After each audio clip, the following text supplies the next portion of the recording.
इस बौद्ध कहानी में बताए गए ये 7 गुण यदि आप में है तो आप बुद्धिमान है, और यदि नहीं है तो इन 7 गुणों को अपनाकर आप बुद्धिमान बन सकते हैं। बहुत ही गजब की कहानी सुनाएंगे आपको, तो वीडियो को लाइक और चैनल को सब्सक्राइब कर देना। तो चलिए शुरू करते हैं। एक समय की बात है, एक राजा ने अपने मंत्री से कहा कि मंत्री जी, आपको क्या लगता है कि मैं इस नगर का सबसे बुद्धिमान व्यक्ति हूँ? अब मंत्री राजा के पास नौकरी करता था, तो उसने कहा, राजा साहब, आप नगर के राजा हैं तो सबसे बुद्धिमान ही हुए। राजा ने कहा, नहीं मंत्री जी, राजपाट तो मुझे विरासत में मिला है, लेकिन बुद्धि विरासत में नहीं मिलती। सच बात बताओ मंत्री जी, क्या मैं बुद्धिमान हूँ? तो मंत्री जी ने कहा, नहीं राजा साहब, आप इस नगर के सबसे बुद्धिमान व्यक्ति नहीं हैं। ये बात सुन के राजा को थोड़ा गुस्सा आया, लेकिन राजा ने गुस्सा किया नहीं, क्योंकि राजा को पता था कि बुद्धिमान व्यक्ति कभी गुस्सा नहीं करता है। राजा ने अपने मंत्री से कहा, तो मंत्री जी बताओ कि बुद्धिमान व्यक्ति कैसा होता है? तो मंत्री ने कहा, राजा साहब, मैं भी कोई बुद्धिमान नहीं हूँ। इस नगर में बहुत बुद्धिमान व्यक्ति है, लेकिन उनको हमें ढूंढना पड़ेगा। तो राजा ने कहा, ठीक है, लेकिन इसमें ढूंढने की क्या जरूरत? हम यहाँ के राजा हैं, आप नगर में ढिंढोरा पिटवा दीजिए कि जो बुद्धिमान व्यक्ति है वो हमारे राज्य में आ जाए, उसे राजा साहब बुला रहे हैं।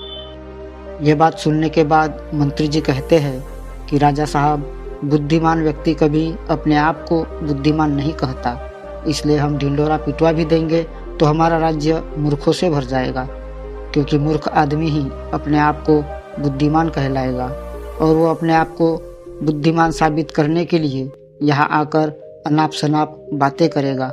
इसलिए हमें कोई और तरीका अपनाना होगा। उसके बाद मंत्री जी रात भर सोचते हैं कि ऐसा कौन सा तरीका अपनाऊं कि जिससे बुद्धिमान व्यक्ति हमारे राजा के पास आ जाए। दूसरे दिन मंत्री जी राजा के पास जाता है और कहता है, राजा साहब, उसके लिए मेरे पास एक बहुत ही अच्छी तरकीब है। यदि हम यही तरीका अपनाते हैं तो बहुत ही जल्दी बुद्धिमान व्यक्ति हमारे पास आ जाएगा और हम उसे पकड़ लेंगे। राजा ने कहा, ठीक है, बताओ कौन सा तरीका है? मंत्री जी ने कहा कि हम पूरे नगर में ढिंढोरा पिटवा देते हैं कि जो कोई भी व्यक्ति हमारे राजा ने कभी ना सुनी हो ऐसी बात हमें बताए तो हम उसे 1000 मोहरे देंगे। यह सुनने के बाद राजा थोड़ा हैरान हुए। राजा ने कहा, मंत्री जी, आप क्या चाहते हैं कि हम कंगाल हो जाए? ऐसी तो बहुत सारी बातें हैं जो हमने नहीं सुनी है, और कोई व्यक्ति आके हमें यह बताएगा तो हमें 1000 मोहरे देनी होगी, और भला वो व्यक्ति बुद्धिमान कैसे हो सकता है? मंत्री जी ने कहा, कोई बात नहीं राजा साहब, इसका भी एक तरीका है। हमें कोई भी नई बात सुनाएगा तो हम कह देंगे कि हमने तो ये बात सुनी है। यदि हम ऐसा कह देंगे तो हमें 1000 मोहरे नहीं देनी पड़ेगी, और जो बुद्धिमान व्यक्ति होगा वो हमसे कोई नई बात नहीं करेगा, बल्कि वो व्यक्ति 1000 मोहरे पाने के लिए कोई ऐसा तरीका अपनाएगा और हमारे पास कोई और रास्ता नहीं बचेगा, और हमें वो 1000 मोहरे देनी पड़ेगी। यदि कोई ऐसा व्यक्ति हमारे सामने आएगा तो हम उसे पकड़ लेंगे, क्योंकि वही व्यक्ति बुद्धिमान होगा। उस राजा ने पूरे राज्य में ढिंढोरा पिटवा दिया। अब बहुत सारे लोग आने लगे, नए नए बात बताते। हर बातों को सुनकर राजा यही कहता कि भाई, ये बात तो मैंने सुन रखी है। दूसरे राज्य से भी लोग आने लगे। 1000 मोहरों की लालच में बहुत सारे लोगों ने अलग अलग बात बताई। कोई आदमी बहुत पुरानी बात बताता, व्यक्ति बहुत दूर की बात बताता, लेकिन हर बात को सुनकर राजा एक ही बात कहता कि ये बात तो मैंने पिछले साल ही सुनी है, ये बात तो मैंने अपने पिताजी से सुनी है। ऐसे करते करते बहुत लोग आए, और हर आदमी की बात सुनकर राजा एक ही कहता कि मैंने ये बात सुन रखी है। थोड़े दिन बाद एक साधु राजा के दरबार में आता है और कहता है, राजा साहब, क्या नई बात बताने पर आप ही यहाँ मोहरे बांटते हैं?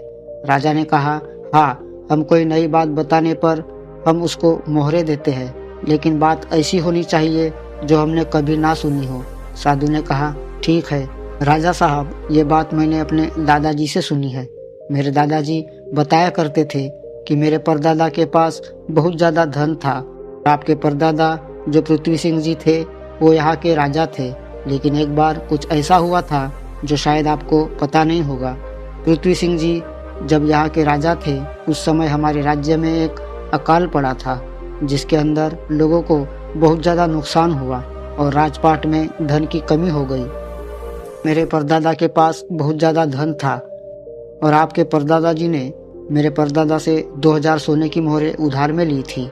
मेरे परदादा जी कहा करते थे कि पृथ्वी सिंह जी मेरे दादाजी को 2000 मोहरें लौटा देते तो हम कभी भी गरीब नहीं रहते।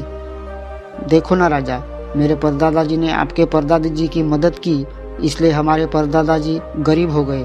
फिर हमारे दादाजी भी गरीब रहे, हमारे पिताजी भी गरीब रहे और मेरा भी एक गरीब परिवार में जन्म हुआ और इसलिए मैं एक साधु बन गया। मुझे पता था कि यदि आपके यहाँ आऊँगा तो आप दोगे तो नहीं, क्योंकि आपने अभी तक तो बात सुनी ही नहीं। लेकिन आपने ये कहा कि कोई नई बात मुझे बताएगा तो उसे 1000 मोहरें मिलेगी, इसलिए मैं आपको ये बात बताने आया ताकि आपको इतनी पुरानी बात का पता चले। अब ये बात सुनने के बाद मंत्री को पता चल गया कि नगर का यही व्यक्ति बुद्धिमान है, क्योंकि राजा अब फंस चुके थे। अब राजा यह कह दे कि नहीं, मैंने यह बात नहीं सुनी, तो शर्त के मुताबिक 1000 मोहरें उस व्यक्ति को देनी पड़ेगी, क्योंकि राजा ने इसी बात का ढिंढोरा पिटवाया था कि कोई नई बात मुझे बताओ।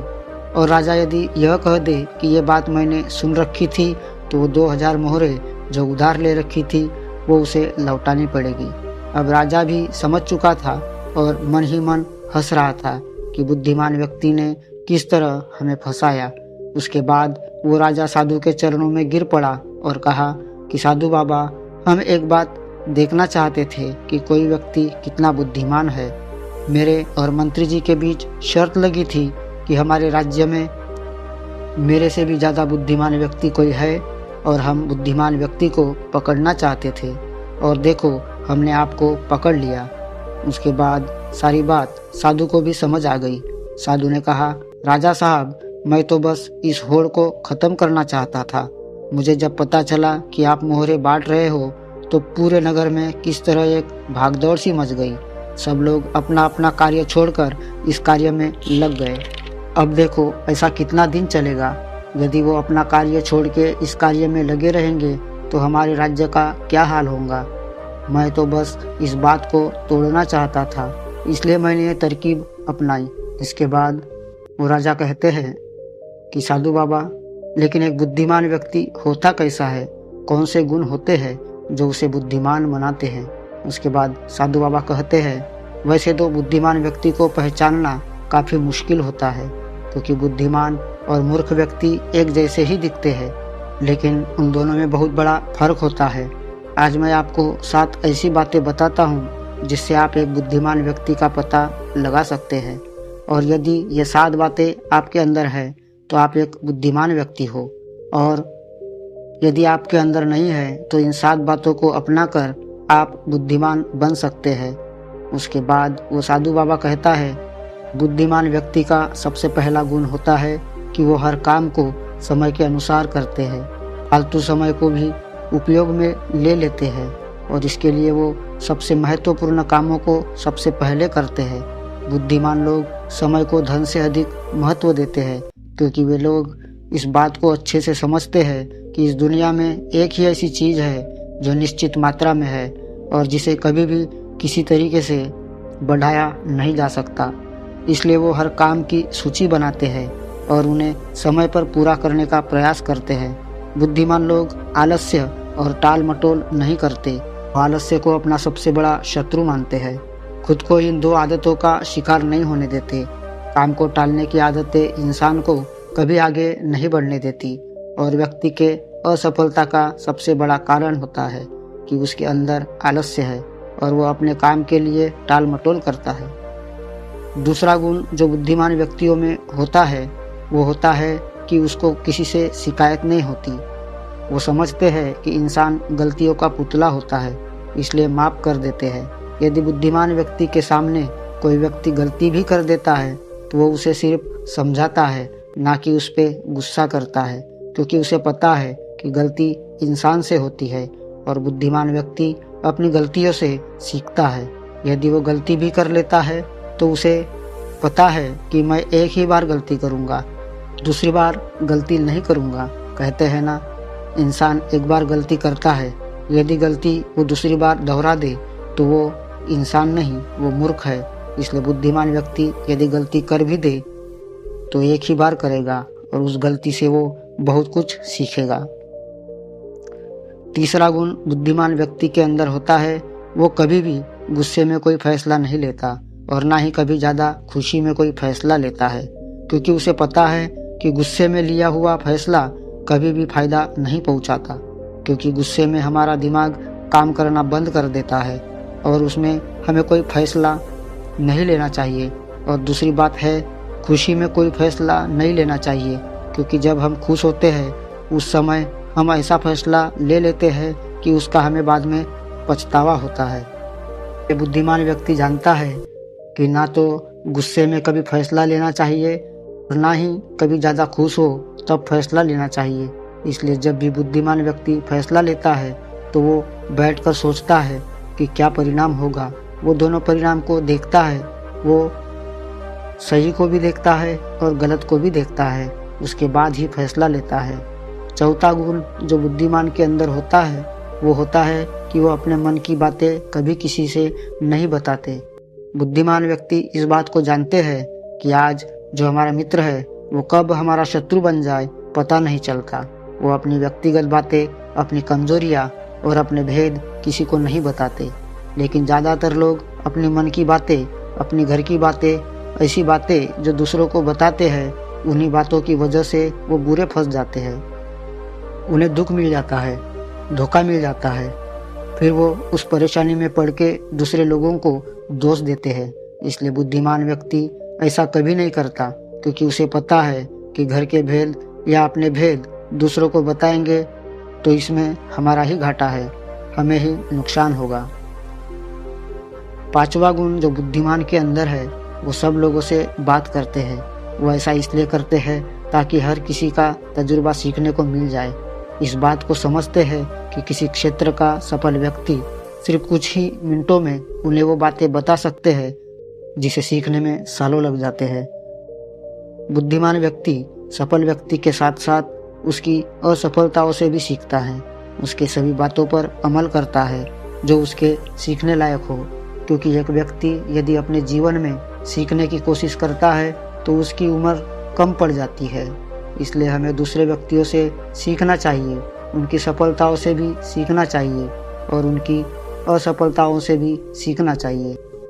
छठा गुण जो बुद्धिमान के अंदर होता है, यदि वो किसी कार्य को शुरू कर रहे हैं तो उस कार्य के होने के बाद ही दूसरों को बताते हैं। जो बुद्धिहीन व्यक्ति होते हैं वो अपना काम शुरू होने से पहले ही ढिंढोरा पीटना शुरू कर देते हैं। यही उनकी सबसे बड़ी कमी होती है।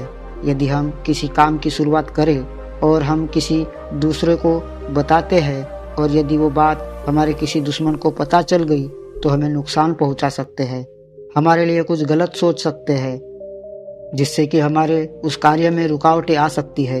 इसलिए बुद्धिमान व्यक्ति अपना कार्य पूरा होने के बाद ही लोगों को बताते हैं। जब वो कार्य सफल होता है, क्योंकि हम कार्य से पहले ही दूसरों को बता देंगे, और यदि उस कार्य में हम असफल हो जाते हैं तो लोग हमारा मजाक उड़ाना शुरू कर देते हैं। इसलिए बुद्धिमान व्यक्ति वो बातें किसी दूसरों को नहीं बताते। यदि वो सफल होते हैं तभी दूसरों को बताते हैं, यदि वो असफल हो जाते हैं तो किसी को नहीं बताते, ताकि वो फालतू की बातों से बच सके। और सातवां गुण होता है कि बुद्धिमान व्यक्ति अपने को कभी भी बुद्धिमान नहीं कहता, वो हमेशा सीखता रहता है, वो हमेशा शिष्य बन के रहता है, क्योंकि जब आदमी कोई गुरु बन जाता है तो उसे सीखने की ज़रूरत नहीं होती, वो दूसरों को सिखाता है। लेकिन बुद्धिमान व्यक्ति कभी भी अपने आप को गुरु नहीं मानता, वो हमेशा अपने आप को शिष्य मानता है, ताकि दुनिया की नई बातें सीखने को मिले। क्योंकि यदि हमें कुछ सीखना है तो हमें छोटा बनना होगा, क्योंकि बड़ा बनकर हम कोई भी चीज़ नहीं सीख सकते। उसके बाद वो साधु महात्मा कहते हैं कि इसलिए राजा साहब, आपने इतना अच्छा तरीका निकाला एक बुद्धिमान को पकड़ने के लिए। यदि आप सीधे ही लोगों को ये बताते कि कोई बुद्धिमान हो और हमारे राज्य में आ जाओ, तो बहुत सारे मूर्ख लोग आ जाते। बुद्धिमान कभी नहीं आता, क्योंकि वो अपने आप को बुद्धिमान नहीं मानता, और ये बुद्धिमान का सबसे बड़ा गुण है। उसके बाद वो महात्मा कहते हैं, राजा साहब, यदि ये 7 गुण आपके अंदर है तो आप बुद्धिमान है, यदि नहीं है तो आप इनको अपना कर बुद्धिमान बन सकते हो। उसके बाद वो महात्मा वहाँ से चले जाते हैं। तो दोस्तों, कैसी लगी ये कहानी? उम्मीद है इस कहानी से आपको बहुत कुछ सीखने को मिला होगा। तो वीडियो अच्छी लगी हो तो वीडियो को लाइक करिए और चैनल को सब्सक्राइब अवश्य कर देना। मिलते हैं अगली कहानी में, तब तक के लिए अपना ख्याल रखना। धन्यवाद।